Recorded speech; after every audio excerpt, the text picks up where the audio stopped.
Salut, te voici actuellement sur la chaîne YouTube Snapstar.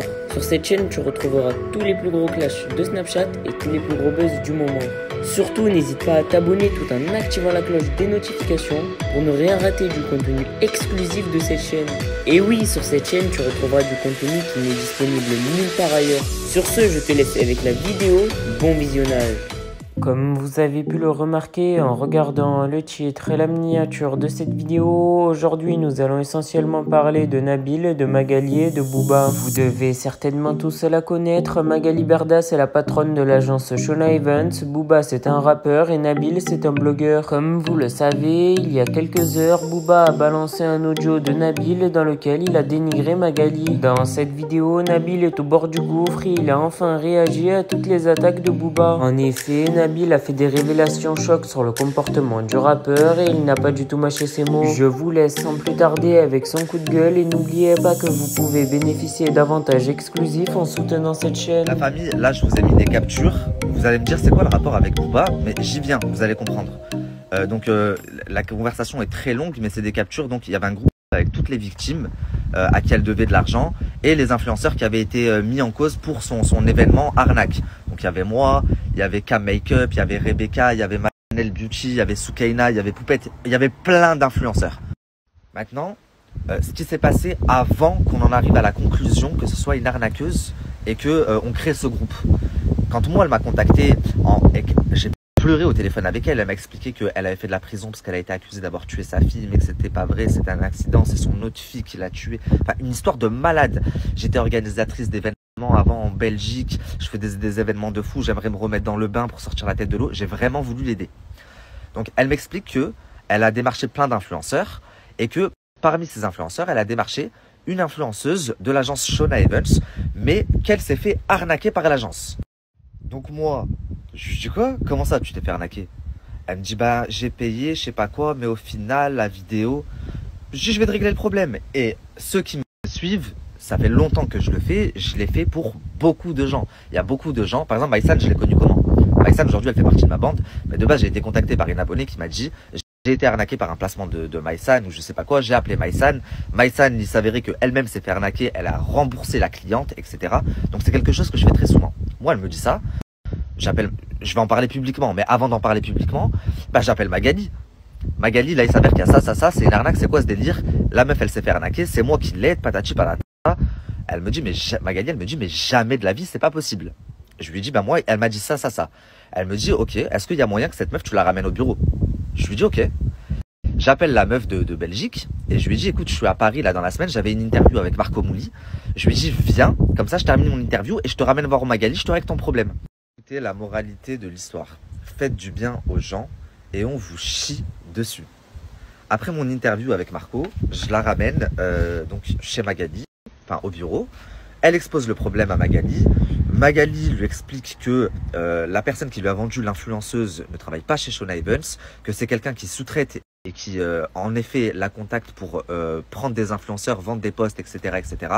Elle lui dit t'inquiète pas, je vais régler le problème de suite. Et je me dis bah alhamdoulilah, j'ai fait une bonne action. Maintenant avec Magali on se retrouve à discuter de Ruby parce que si vous allez sur ma chaîne YouTube, une semaine avant, il y a Ruby qui vient dans mon plateau. C'est Magali qui me l'a envoyé suite à son agression. Et dessus, donc, Magali me dit Ruby, elle est folle, je l'adore, cette meuf, etc., etc. Sauf que, c'est pas ce que vous avez entendu, parce que moi, dans l'audio de Booba, on a l'impression qu'on dénigre Ruby. Alors que c'est pas ce qui s'est passé et je vais vous le prouver. Enfin, restez bien jusqu'à la fin de la conversation. En fait, moi, ce qui me choque, c'est que je me dis la meuf que j'ai ramenée, à qui j'ai réglé le problème, que soi-disant s'était fait arnaquer, machin, que j'ai voulu aider, bah en fait elle est en train d'enregistrer dans le bureau. Alors encore une fois la famille, j'ai aucun problème avec le fait que la conversation sorte publiquement, parce que j'assume d'une tout ce que je dis, et de deux, il n'y a strictement rien de mauvais dans la conversation, si on vous la met en entier. Elle me parle de Booba, j'ai obtenu une décision de justice pour son Instagram. On parle de Ruby parce que la semaine d'avant, elle me l'a envoyé au plateau. On parle de Kevin et Carla parce que je lui dis j'étais au mariage, j'ai vu le fils de Stéphane, mais je vous ai pas vu. Enfin, il y a vraiment rien de fou.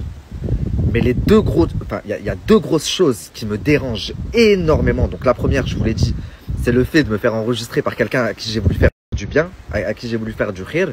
Mais bon, ça m'étonne pas trop. J'en apprends chaque jour sur l'être humain et chaque chose est une leçon en fait. Et la deuxième des choses, c'est la désinformation. Parce que j'ai pas trop apprécié ce qu'a fait Booba. Je m'explique, je vais vous mettre une capture et je reviens vers vous. Mais après, à l'agence de Jean-Lévin, t'as aussi pas mal de meufs qui travaillent pour toi. Par contre, j'ai eu des casus. Voilà. Moi, j'ai aucun des influenceurs. Regarde, même Ruby Nicara, s'il te plaît. Ouais. Bon, elle est détraquée. Mais en gros, ils sont détraqués. Non, mais ce que je veux dire, c'est que non, mais pour faire ce genre de story, il faut quand même être détraqué. Mais en soi, elle est attachante. Tu vois, c'est une fille où tu vois que c'est détraqué, mais c'est une gens aussi détraqués. Et en soi, encore une fois, on y croit. Et Ruby, moi, je la connais, ça fait 3 ans maintenant, peut-être 2 ans et demi, 3 ans. L'autre jour, elle allait faire ça dans la journée. Elle allait faire Samedi Rap.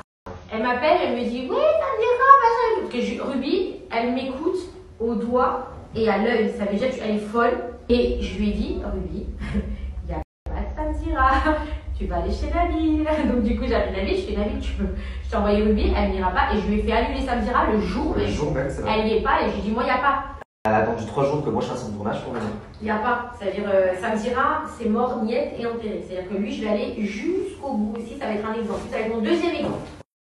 Par contre, j'ai eu des casus. Moi, j'ai aucun des influenceurs. Regarde, même Ruby Nicara, s'il te plaît. Ouais.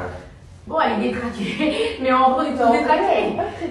Non, mais ce que je veux dire, c'est que pour faire ce genre de story, il faut quand même être détraqué. Mais en soi, Ruby, moi, je la connais, ça fait 3 ans maintenant, peut-être 2 ans et demi, 3 ans. L'autre jour, elle allait faire ça dans la journée. Elle allait faire Samedi Rap. Elle m'appelle, elle me dit oui, Samedi Rap, machin. Parce que Ruby, elle m'écoute au doigt et à l'œil. Ça veut dire qu'elle est folle. Et je lui ai dit, Ruby, il n'y a pas de Samedi Rap. Tu vas aller chez Nabil. Donc du coup, j'ai appelé Nabil, je fais Nabil, je t'ai envoyé Ruby, elle n'ira pas. Et je lui ai fait annuler Samedi Rap le jour même, c'est vrai. Elle n'y est pas. Et je lui ai dit, moi, il n'y a pas. Elle a attendu 3 jours que moi je fasse son tournage pour venir. Il n'y a pas. C'est-à-dire, Samedi Rap, c'est mort, niette et enterré. C'est-à-dire que lui, je vais aller jusqu'au bout aussi. Ça va être un exemple. Ça va être mon deuxième exemple. Après, Bon, comme vous pouvez le voir, la famille, les deux audios sont différents et ils ont été postés à quelques minutes d'intervalle. Mais comme il était tard, il était à peu près 2 h du matin, il s'est dit bon bah il n'y a pas beaucoup de gens qui ont vu et qui feront la différence. Sauf que la première version avait déjà été, enfin il y a déjà des parties qui ont été coupées. Mais si en plus la deuxième version, tu recoupes encore le peu de bien qui est dit, tu vois, bah t'as l'impression qu'on dit que du mal. Mais c'est pour vous montrer à quel point il est facile de manipuler le sens d'une conversation. Moi j'ai aucun problème avec le fait que la conversation soit mise publique, parce qu'encore une fois j'assume tout, il n'y a rien de mal, mais mets-la en entière et là il n'y a pas de problème. Ensuite il y a autre chose qui me déplaît un petit peu, c'est la désinformation. Je m'explique. Moi quand je suis arrivé, blogueur c'était pas reconnu comme un métier. Aujourd'hui ça l'est de plus en plus et ça va le devenir encore plus. C'est en train de prendre une dimension que jamais on n'aurait pensé, nous les premiers blogueurs il y a quelques années. Donc Booba dans le rap c'est le king, il n'y a pas de problème, c'est le roi, il est là depuis des années. Par contre en tant que blogueur tu as encore certaines choses à apprendre. Et en faisant ça, eh ben, tu desserres tous les blogueurs en fait, en faisant des trucs comme ça. Mets la conversation en entier ou ne mets rien, ne manipule pas le sens des choses. Moi je me suis jamais mêlé de la querelle de Magali et Booba, parce que moi je suis la personne dans le milieu. Aujourd'hui j'ai appris de mes erreurs, je parle avec tout le monde. Je parle avec Magali, je parle avec Wesley, je parle avec Booba, Booba, je lui ai parlé avant que son compte saute sur Instagram, je lui ai même dit je viens à Miami te faire une interview. J'ai parlé un petit peu avec Booba sur Instagram, je lui ai proposé une interview, d'ailleurs il l'a pas refusé, il m'a dit pas maintenant, c'est pas le moment. Et mon invitation elle tient toujours, si c'est ok je monte demain j'arrive à Miami. Mais et je lui ai expliqué d'ailleurs aussi que je parlais avec tout le monde dans ce milieu moi. Je lui ai dit je parle avec Magali, je parle avec Wesley, et c'est pour ça que personne a confiance en moi.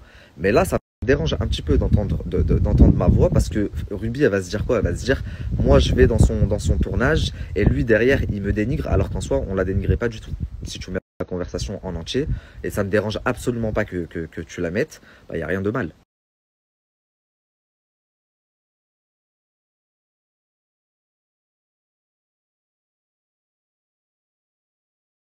Très rapidement la famille, parce que j'ai lancé un question-réponse hier et que j'aimerais y répondre. C'est bientôt terminé et il y a des questions très pertinentes.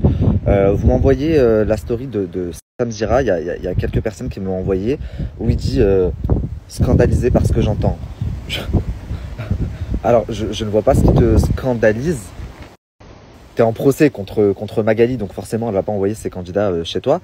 De même que Wesley n'envoie pas ses candidats chez toi, puisque c'est mon ami. Donc forcément, s'il doit les envoyer chez quelqu'un, il va les envoyer chez moi. Et tu le sais. Donc pourquoi faire la personne scandalisée? De même que, je sais pas, je suis proche de pas mal de candidats, jazz et tout.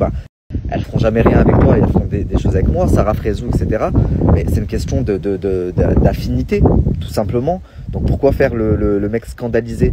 Et encore une fois, moi je fais rien pour. Hein. C'est-à-dire que j'ai jamais dit à personne, n'allez pas chez Samzira, vous venez chez moi, là. Pas du tout. La preuve en est, et heureusement, regardez comment Dieu fait les choses. Il y a une semaine de ça, Noémie, qui est dans la bande Anabil Flix, elle est chroniqueuse chez moi, elle fait partie de la bande de mes tournages et tout. Elle m'a appelé, elle m'a dit écoute, Samzira, il envoie des messages à mon frère et tout pour que j'aille faire une interview. Est-ce que ça te dérange si j'y vais? Je lui ai dit mais pas du tout Noémie, vas-y. Je lui ai dit déjà qu'il y a plus grand monde qui va chez lui, alors oui, vas-y, si ça peut lui permettre d'avoir un petit peu de contenu. Mais si j'étais mauvais, que moi je bloquais les gens, j'aurais dit à Noémie ça va pas ou quoi, tu vas pas? Et bien sûr qu'elle n'y serait pas allée, puisque à choisir, mieux vaut la longévité et même l'affinité, puisqu'on s'entend très bien avec moi, et elle fait beaucoup de tournages avec moi, plutôt qu'aller faire une interview avec Sam. Mais je suis pas dans tout ça, contrairement à lui. Et moi, mes chroniqueurs, ils sont libres d'aller et de dire ce qu'ils veulent. Il n'y a pas de contrat de 70 ans, il n'y a pas de...